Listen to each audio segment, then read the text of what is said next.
Dear friends, இதுதாங்க கிளி மீன்றது. பார்க்குறதுக்கு கிளி மாதிரி தான் இருக்குது. தலைப்பக்கம் கிளி மாதிரி இருக்குது, வாழை பார்த்தாலும் கிளி மாதிரி தான் இருக்குது. இப்போது இதை வச்சு செட்டிநாட்டு கிளி மீன் பூண்டு குழம்பு செய்யலாங்க. இப்போ மீனை க்ளீன் பண்ணி வச்சாச்சுங்க. இப்போ இந்த கழுவி வச்ச மீன்லங்க கொஞ்சமாக மஞ்சத்தூள் கொஞ்சம் சேர்த்துக்கலாம், கொஞ்சம் உப்பு கொஞ்சம் சேர்த்துக்கலாம். இது அப்படியே பசஞ்சிக்கலாம் சொல்லுங்க.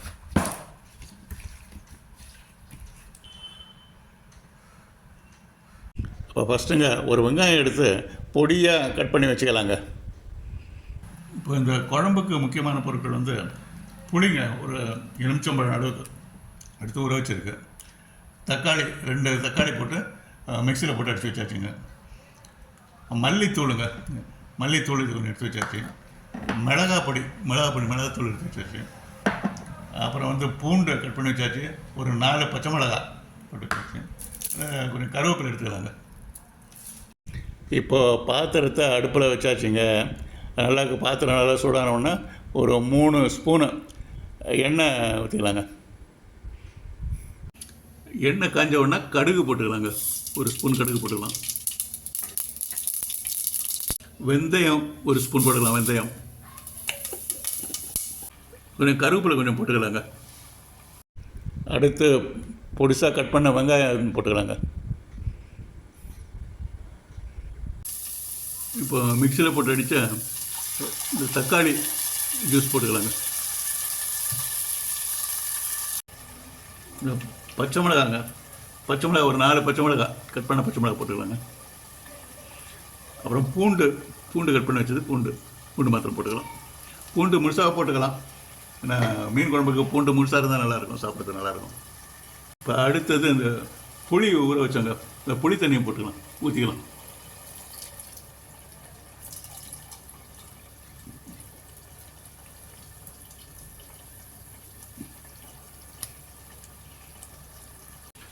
அடுத்தது மிளகாத்தூள் 2 ஸ்பூன் போட்டுக்கலாங்க. ஏற்கனவே பச்சை மிளகா வர போட்டிருக்கோம். மல்லித்தூள் போட்டுக்கலாங்க, 1.5 ஸ்பூன் போட்டுக்கலாம்.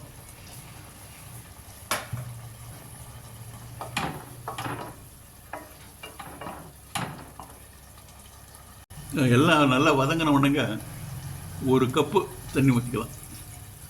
1 கப். இப்போ உப்பு போட்டுக்கலாங்க. சால்ட்டு ஒரு 3/4 ஸ்பூன் போட்டுக்கலாம். இப்போ எல்லாத்தையும் நல்லா கலந்து விட்டுக்கலாங்க. ஒரு மூடி போட்டு மூடி வச்சிடலாங்க.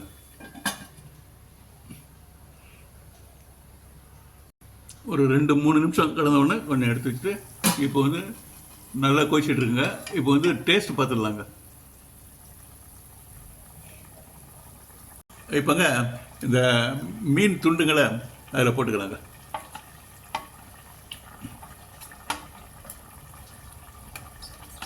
மஞ்சளும் உப்பும் கலந்து பசஞ்சு வச்சது அதை போட்டுக்கலாம். நல்லா கலந்து வச்சுக்கலாங்க. டேஸ்ட்டு பிரமாதமாக இருக்குங்க. டேஸ்ட் கலந்தது ஃபஸ்ட் கிளாஸாக டேஸ்ட். ஒரு மூடி போட்டு மூடி வச்சிடலாங்க.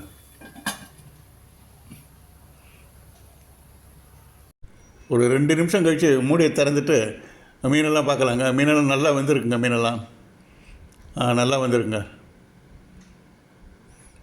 மீன் நல்லா வந்திருக்கு, எல்லாமே வந்திருக்கு. இப்போ இந்த மீன் குழம்பு வேறு பாத்திரத்தை மாற்றிக்கலாங்க.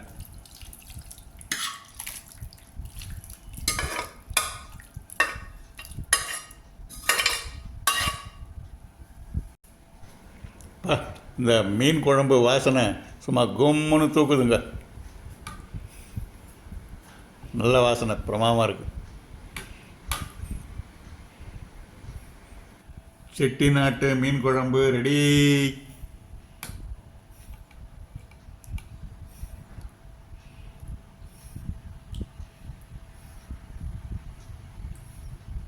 இதோட ஒரு முட்டை தோசை போட்டுக்கிட்டுங்க.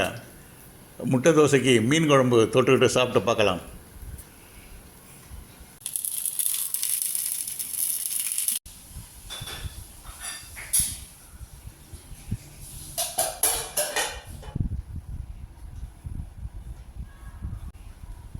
இப்போ மீன் குழம்பு ஒன்று எடுத்து வச்சுக்கலாம். மீனோட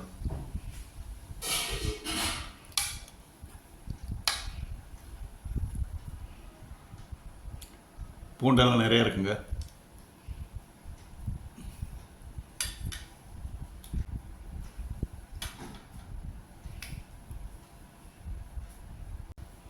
இப்போ செட்டிநாட்டு மீன் குழம்பு முட்டை தோசையோட சேர்ந்து சாப்பிடலாமா?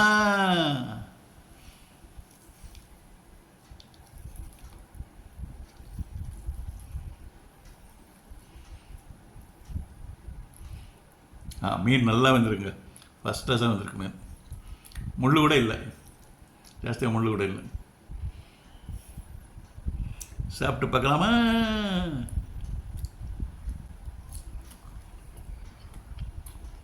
அப்பா, ஒரு பூண்டு எடுத்து சாப்பிடலாம்.